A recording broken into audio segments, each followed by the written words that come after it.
she's not just undefeated, but I think the most well-rounded person that I've ever fought. She comes from a wrestling background, has a jiu-jitsu black belt, but is really most well known for her Muay Thai. And I've always been looking for a real dancing partner that can allow me to show everything that I'm capable of. And I really believe that Cat Zingano is the person that I can really showcase my skills with. Now, I'm nothing like her previous opponents, and I don't think she could come back with me. But she's somebody that has to be thoroughly finished all the way to the end. She's not somebody who can be discouraged about things going poorly in the beginning. In fact, every single time that happens, she improves every single round.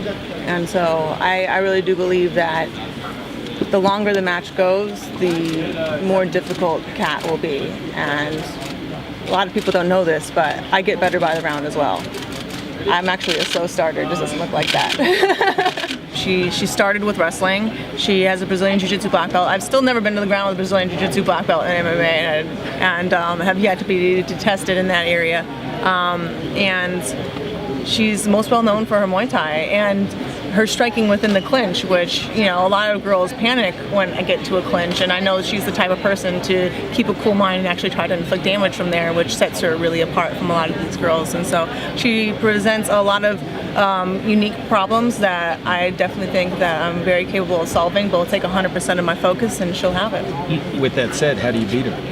I'll just have to watch on Saturday, won't you? Good pay-per-view plug. Yep. You mentioned her clinch. Obviously, I mean, that's a big part of her game. But with your judo, it seems like the worst place anybody would want to be is in a clinch with you. So what do you think? I mean, is there a way to effectively use Muay Thai in that position based, you know, on what you offer with your judo? Well, there's no right answer against me. You know, there isn't. Even if you do the right thing, I'll find a way to make it wrong. And I can't really explain it because I don't plan things out ahead. I improvise as I go through, and I solve from one second to another.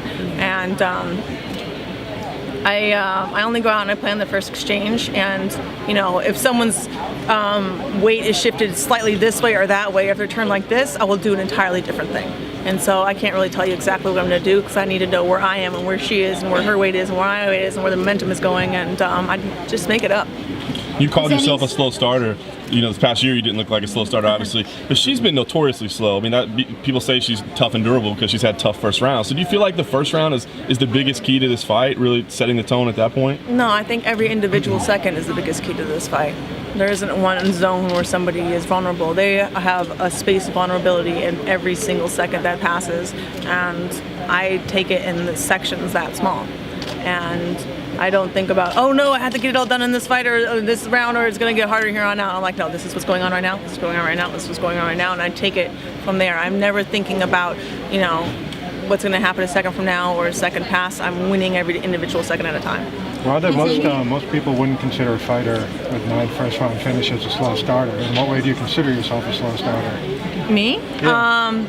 Well, in judo, I used to call it first matchitis, and my mom used to try and fight me in the hallway to get it out of my system, actually, because my first match was always the worst one, and I would get better as the day went on, and that's just how I always was. But yeah, my worst first round is pretty awesome, so I get better from there on out, and that's why my mom would always teach me, you have to train so hard so that you are the best in the world even on your worst day. You have to be good enough to win every match twice on your worst day, because you're not always going to have a good day and they're not always going to give it to you the first time. And that's how I was brought up, and that's always my mindset, that yeah, the first round's my worst one, but I'm still the best in the world in that first round.